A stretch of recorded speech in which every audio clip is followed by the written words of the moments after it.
weak parts of the human body you can attack in self-defense. We're going to cover in this video when you should attack or counter-attack somebody during a fight or a self-defense scenario. We're going to then also cover which parts of the body you can attack, all the targets. There are 15 that I'm going to cover. Then I'm going to cover the what, which are vital targets, non-vital targets, which are available front and back, and how you can strategize based on that. Then we're going to cover who, male versus female, who is your opponent, how tall they are. Again, strategizing based on that, what is effective based on gender. And then finally, we are going to cover how. There is no point in covering all of these parts and targets if you don't even know how to attack that part effectively. So I'm going to show that. Then I'm going to share one tip. Because there's a lot of information, I'll share one tip so you can remember if you get into a fight, well, what is the one thing? What is the first thing you can do? And then how you can follow up. So if you have to remember one thing, I'm going to share that at the very end so it'll make a lot more sense. And of course, as usual, I'm going to show you a short pressure training at the very end to see what that really looks like. And you can kind of see, oh, what's effective and what I have shared with you already, how that fits in. So let's get started. Hi, my name is Fawzia Lala. I have 2 black belts. I've trained in 7 martial arts, and I also work in collaboration with local police. So all of this pool of knowledge and information that I have gathered, I've put it into this video today. Okay, so we're gonna first start with when you should attack. Now, the police have a term called, well, at least in the US, a term called the reasonable force, which means that you wanna make sure when you are attacked by somebody, you put roughly equal amount of force back. Otherwise, that's not legal. I'm going to explain what that means. So let's say I'm in a bar and somebody is just trying to be sleazy and grab my hand and just try and be kind of, just, hey girl, come with me. Now, if I punch him, knock him out, break his arm, well, I'm actually going to be the one in trouble. If the cop shows up, they're going to say, what happened? People say, oh, he was just talking to her. Maybe he was touching her lightly, we don't know. But she just took him out. So that's a problem. So you have to know when is a good time to fight back. If you can escape out of the situation, that's ideal. Now, if this person's ready, there is the other extreme, right? Choking you, trying to hit you. Yes, absolutely. You can fight back. You can punch, kick, try and even do extremely damaging attacks to this person so you can get yourself to safety. So first, you should know where you're at, right? What's happening? How difficult is this? Is this person just showing their dominance, or is this life-threatening for you? All right, once you have decided that, we're gonna go on to the next step and then now just cover target areas. So there are 15 target areas that I'm gonna cover in this video, okay? So I'm gonna have my partner here help out with the demonstration. So we have at the very top, you have hair. You always have hair available. Now, this is funny because neither of us really have hair right now exposed. That's fine. People usually do have hair, and that is an option to grab and yank and move, okay? Then the next target are eyes. You have eyes, then moving down, you have ears. Okay, pressure point. There's you can cause some ear pressure. And I'm gonna show the how to attack at the end. Okay, I'm just gonna go through the targets first. Then you have nose, nice and weak point nose. I'm just gonna show it on me for now. Okay. Then you have, and actually some people do cover temples. This is not a very effective target, so I've removed it really from my list because training with women over time, I've noticed that first of all, it's not as easily accessible, and second of all, if I do say that, or if you are ready to do a reverse elbow, you're not gonna say, wait, let me adjust for the temple. That's not happening. You're just throwing that reverse elbow wherever it hits on the face. So saying the temple's a target doesn't really help, okay? So if you've seen other videos that say that, and you might be wondering why I didn't, this is the reason. I just don't think that it's important or really effective to focus on it. Okay, moving down, we have jaw right here. So the jaw is where you can actually, and again, I'll go into how to do it later, but this is the part, this motion right here. Okay, then you have the neck, which includes the throat, the sides of the neck, the back of the neck that starts connecting with the spine, okay? All of those. Then you have your shoulders and elbows. And a lot of times the way you attack the elbow and shoulders kind of pretty much the same, so I'll put it in the same category. Then you have wrist and fingers. You can break somebody's fingers if you get a good hold of it. And it connects to the wrist, same kind of thing. You want to bend it in a way that it doesn't bend, all of those parts. Moving down, going down your back, you have your spine right here. Very, very effective part, right? Doesn't really matter where it is in the spine, but of course the lower you get, there's a nice curve in the spine, right? So the lower you get, the nice bend it has already curved that way, you're pushing that way, so it's nice to take him down. But when it comes to breaking, higher up, because it's curved outwards and you're trying to push it in the opposite direction. Then you have kidneys. Kidneys are located right here, kind of where your waist is, but just a little bit behind right there. Kidneys are excellent target. Then you have your solar plexus. Now I love this one because it's right dead center and it's really exposed, and nobody really thinks about it. Especially your attacker, he might guard his face because he knows that's what's coming. They might grab your face and he's gonna guard his groin. If men are attackers habitually, then they have seen from their defendants where they would be counter-attacked. So they're naturally protecting their face and their groin. But they don't even think about their solar plexus. And it's hard to cover that. I mean, it's right in the center, right here. So this is what knocks the wind out of you. It doesn't take much, okay? Moving down, we have, we have groin. That, for men, it's really easy, dead in center and exposed. For women, it's not so much, and we'll talk about that a little bit more. We have knees. Knees is great to break. You don't necessarily want to go straight head on. The idea is, again, we will cover this, okay, is to go, direction that actually breaks your knees. So anyway, and then we have feet. So you can stomp on toes, break your toes, break their fun things like that. So those are 15 parts of the body.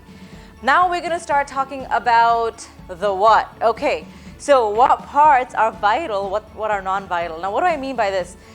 Vital targets are those that if you attack there, it will take your opponent down. Okay, and I forgot one, okay, floating ribs, right here. Floating ribs. Your ribs up here are much stronger, but your floating ribs are not, okay, I forgot that one. Okay, so now what are vital targets? They are the ones that if you hit nice and hard, you can permanently disable the person, or at least that person passes out and you can make a run for it. Non-vital targets are going to cause a lot of pain and discomfort and maybe throw them off balance, but they can still fight. If adrenaline is pumping, they can ignore that pain and fight. So there are 10 vital targets, which means I'm just going to cover the 5 non-vital targets. So we have the wrist and fingers. Now, of course, I can break it, but guess what? I mean, he might not feel the pain. Yeah, he might still come at me with other parts of his body, but it's still an option in a fight. Then the elbow and shoulder. Same kind of thing, right? I can break it, but he can still come with the other weapon. Exactly, he still has other weapons available.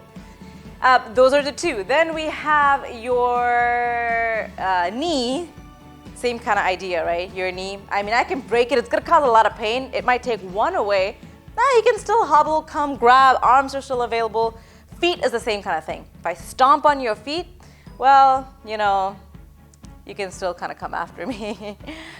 And then the hair, that's a non-vital target. Because again, it can cause a lot of pain. They still have all their weapons available to attack. So leaving these 5 out, the rest are vital. So if you hit a floating rib hard enough, you can break it, it can puncture an organ, and other parts are just as, you can cause enough pain that they can pass out, or you break something in the body, cause a lot of damage, kidneys, everything else is a vital target. So now moving on to men and women, what's the difference? Which one you should go for?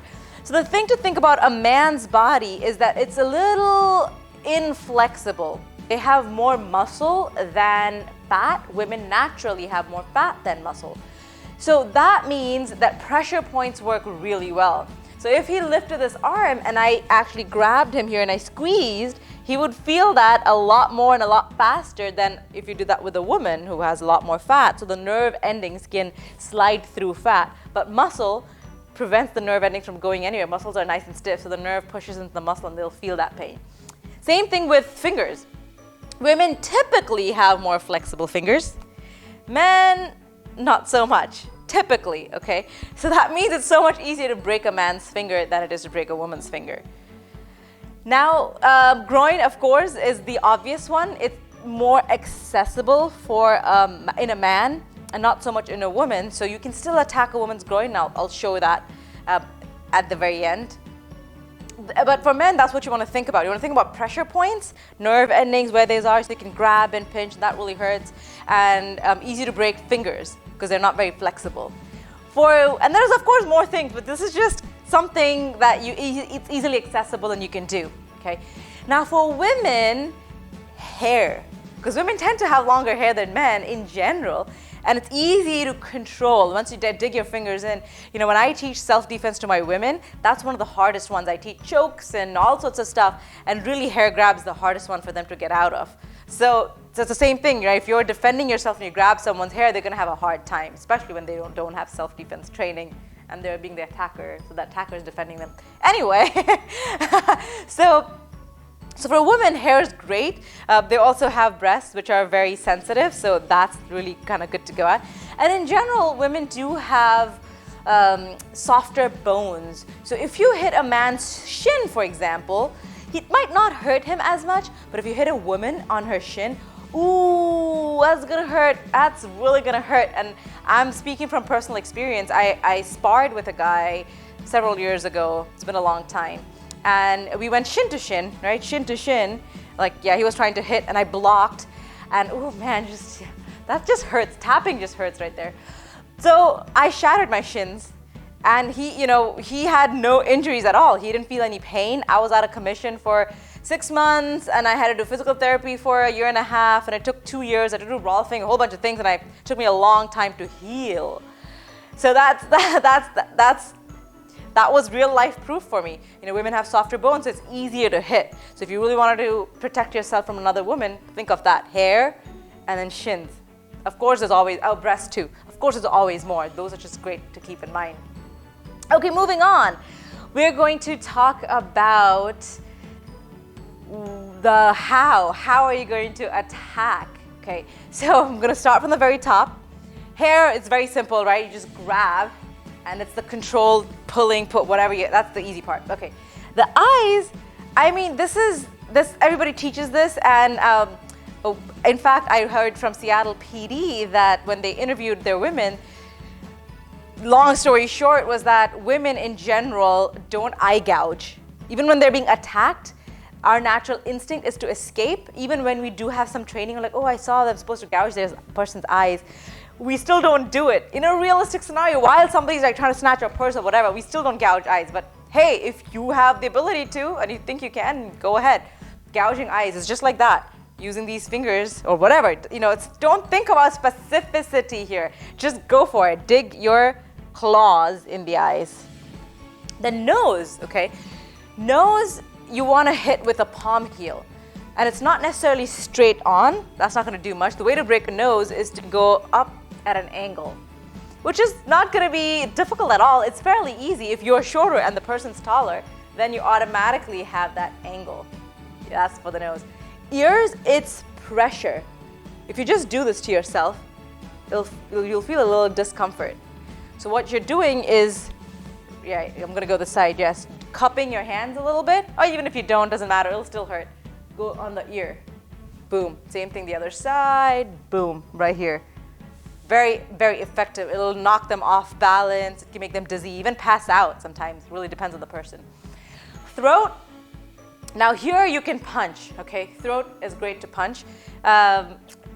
Typically you'll notice in a fight there's a lot of punches being thrown up here on the face. Not very good, because again, if this attacker is used to receiving punches, right? Well, yeah, first he can block, of course, but also if he does take a punch, you know what? It's not going to do anything to him. There's another psychology study that was done on this. Usually people, when they're hit first time, it's the shock of being hit that makes them pass out. The second time, that shock doesn't exist because they remember what that feels like. So then that doesn't do anything. Isn't that strange? You always think if I punch him in his face, he's going to knock out. And more likely if it's a woman versus a man, right? Stronger, denser bones, weaker bones.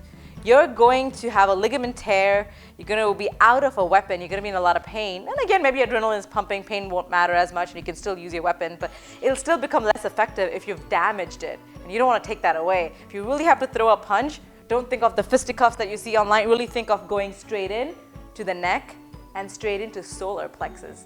And I'm gonna talk about that a little bit more. So yes, throat. Thumbs work also, just jamming in like that to the throat, pushing in that little space divot that you see. If you notice, I mean, it's hard to see on me, but there is already a natural space. There's bones on the sides, and there's a hole in the center. Nice if you just press it in. Throat. Side of the neck, people say chops work really well. I think that's a little technical, especially if you've not trained, you don't know how to do it as effectively. I would say yes, if you are far, if you're this range and you can, well, go straight. If you have this distance, go straight in, really. Don't go for side moves. But somehow if you're caught on a side, and usually you're caught pretty close like this, and if you have an elbow or something available, elbow to the neck will be effective. Okay, elbow to the neck will work. Don't think of chops as much. Then moving down, we have, what do we have? Solar plexus. All right, so this is just, if you do that to yourself for a second, right? If you're a woman, find that end of the bra line right here, kind of in between your breast towards the bottom. I don't know how to explain this, and just tap. I mean, I'm wearing a heavy jacket right now, a thick jacket. But if you find that spot, where the chest is, the rib cage is, right? You have the rib cage, and then you find this spot right here. That is just sensitive. It really is. It knocks the wind out of a person. You've heard that phrase, right? So all your nerve endings are actually meeting there. And there's a lot of meditation and other things that actually talk about this area too, how there's a ball of energy and whatnot. But yeah, there's a lot of nerve endings here. And if I just, and it's a center off, kind of center off of the body, so it can really throw the body off balance too. It doesn't take much. And notice, I'm not using my hand, okay? When it comes to attacking, you want to make sure you're using your body, the force of your body. Same thing with elbow attacks. If I just use my elbow, that's not going to do much damage. I want to use my body. That's what brings strength, especially for a woman. If you don't have a lot of upper body strength, even if you do, just by adding your core, that momentum, you're just going to increase your strength. So remember that. All right, in your shoulder and elbow, I'm going to put it together just because typically it's trying to bend in a way it doesn't bend right here. Now this is again a very difficult position to get in. Maybe somehow I got around, I'm here, I can pull, maybe, I don't know, maybe he's on the floor and I can stomp. Right, let's say somehow I got him on the floor. This is a hard thing to do, by the way, okay? Very martial artsy, but fine. I could probably stomp here, but it's the same thing. I can stomp on elbow or shoulder and dislodge it either way. So those two are kind of the same. And a very, very tough place to reach, but somehow if you find yourself there, oh yeah, try to bend it in a way it doesn't bend. The opposite way. Wrist, same thing, like if he's grabbing, okay, this is great. Well, no matter where he is, you can grab finger and bend in the direction it doesn't bend. Yeah, that really hurts. And if you don't do a slow motion, if you do it fast, ooh, yeah, that's actually gonna hurt. Wrist is the same kind of thing, right? Finger and wrist, again, it just kind of goes hand in hand. I can twist it in a way it doesn't go, control him a little bit. If you notice in a lot of my videos, I talk about how it doesn't matter what this person's holding, a knife, a baseball bat, the real weapon is the wrist. If you can control, forget about that weapon for a second, and if you can control the wrist, you control the person, okay? So wrist is effective in that way. And that's how you're going to attack fingers and wrist, right? Break opposite direction, the way it doesn't bend. Then we're going to actually go to the back. Why not? So that's the other thing to think about. If you're behind somebody, what do you have available? You have this back of the neck available. This is hard, especially if this person's tall and you are shorter. I would suggest, if anything, if you want to take him down, you have the option to push in, take this person down or something, and then do something else, right? But you know, this is an option. You can still, I don't know how you would hit, especially if you're a shorter person. That's a tough one, right? Using my arm blade, but it's hard to reach, really is. But it's an option though. Spine, anywhere in the spine, especially the part that curves out, trying to curve it the opposite way. Now punching here, yes, you're going to break or your ligaments, tear your ligaments, break your bones, because it's going bone to bone. You're absolutely going to lose your weapon. But if you're confident in that and you actually go through, don't stop and pull back, you go through, you break that spine, ooh, it's very easy, it's really exposed. It's not like kidneys where it's hard to find. You know exactly where the spine is. So if you can nail it, you're golden. Kidneys can be a little hard to find, and typically the way you do attacks is also palm heel. You can punch as well. Hard weapon to soft part, that's the goal. Same thing with solar plexus, it's soft, hard to soft. Neck is soft, hard to soft. Neck has bones, but they're brittle. This way. Now, so when would you do this? Okay, so for example, let's say somehow they put me in a headlock type situation. I'm here, and now I have kidneys, so I can go attack that. Not as available, but an option. Floating ribs, typically, like when they're coming out this way, they're pretty exposed. So you can use your arm, right? That's available. Now again, floating ribs are a lot stronger than your arm bones, so you are going to lose this weapon and you may or may not do damage. The best way really to hit a floating rib is a side kick, which is very technical, especially because you have to hit it pretty high. You have to go really high to be able to get it. And side kicks are just one of the first things you learn in Taekwondo, one of the first things I learned in Taekwondo, and one of the last things I mastered. I was testing for my provisional black belt, and I still didn't have my side kick. I think finally during my first degree black belt, I felt like, okay, I think I finally got this side kick. It's hard. It's hard to get power, strength, hard to lift your heel, make sure you're not hitting with your toes, with your heel. Heel's the weapon. That's a tough one. Groin. Okay, this is really nice. Okay, if it's available, you can just go knee to the groin. Boom, it's awesome. If you're a woman, that's not going to work straight on. What you're gonna do is a rising kick, floor to ceiling, okay, right here. This is available. It's a little tricky because you need your toes to be exactly lined up here, and a lot of movement, a lot of fight. You don't really know if that's happening, but even if it's just your shins that go up there, it'll still hurt. Your shin is hard, that part is soft. So if you're behind, it'll also work. You have neck, knee, spine, okay, kidneys, nah, groin kick. Yeah. But for men, you really want this. Now, it's a hard target because that's one of the first things men learn to protect. Knees, the best way to get them, don't think of going straight on with your toes. That's a common mistake we make. It is your heel. So you really need to be in a side position where you can hit the knee with your heel. That's the weapon. Also, straight on can work, a little bit more effort. What you want to think of is either going this way, out and down, or actually even better, inside, right above the knee. Here's the knee. You don't want to hit the knee. You want to hit right here, the joint. That's going to cause the knee to break. So if I'm going to fight here, maybe I'm going to try opposite like this. Or I'm going to try, sometime if I'm turned this way, I'm going to try, this is a tough one. Yeah, see, it can be a little tricky, but your goal is not focus on, you're just going to go for it. So if you're here, you're fighting, you're just going to lift and kick. You're going to lift and kick. If it gets something, awesome, right? You might hit the shin, it's fine. It's okay, you're just going to kick. And foot or feet, easy, stomps, boom. Right, you're here, this person's grabbing me. I'm just gonna stomp their feet. Imagine that's a foot, but yeah, stomping. That will break the toes, and also you can break their ankles. If you're here, you're fighting, think of doing the exact same thing with the knee, going up and down on the inside of the ankle. Ooh, yes. Same thing, you do it on the outside. Somehow, if you're caught up here, if you hit and slide, you can break the ankle as well.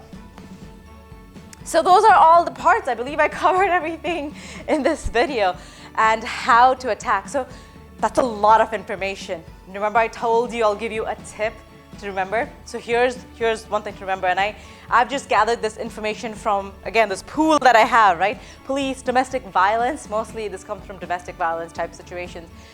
So if your attacker is a man, you really want to think about first using the jaw. You want to go for the jaw. Your hands are available. Okay, so let me backtrack first. With some knowledge or experience, hopefully you already know that you don't want to face them dead on. You want to put one leg back, be at a 45-degree angle, hands up, so you have some protection. Okay? But either way, jaw is usually the easy to go at. So you want to first throw them off balance. That's extremely important. Make space, throw them off balance. Now, if it's a woman, hair, baby, go for the hair. Why would you not? Same kind of idea with the jaw, but you know, women's bodies are a little bit more flexible. It'll take you more effort to knock them off using the jaw. But hair?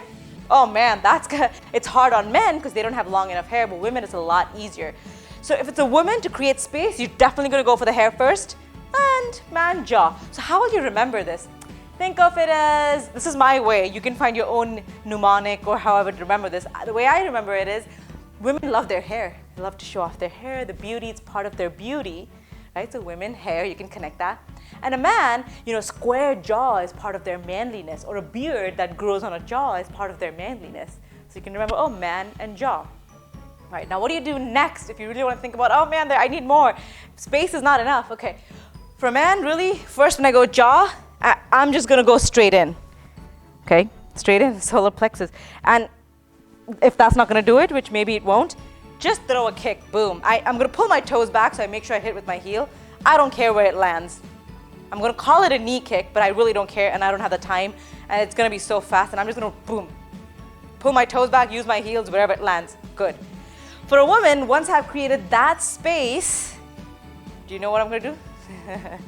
Okay, so yes, you can still do that. You can still go for the solar plexus. You can, I don't know if women are effective. I don't know much about female attackers and how good they are at guarding their groin and all those kinds of things. But you know, I would do the exact same thing. Once I create distance, depending on if this person's using hands or not, right? I'll just go for the kick directly. I could go, instead of solar plexus, kick, or breast shot, kick. So that covers all of it. So now let's do some pressure training. So he's gonna go hard and fast, 80%, so I'm not bleeding. And I'm gonna be, blindfolded or not? I guess you'll find out.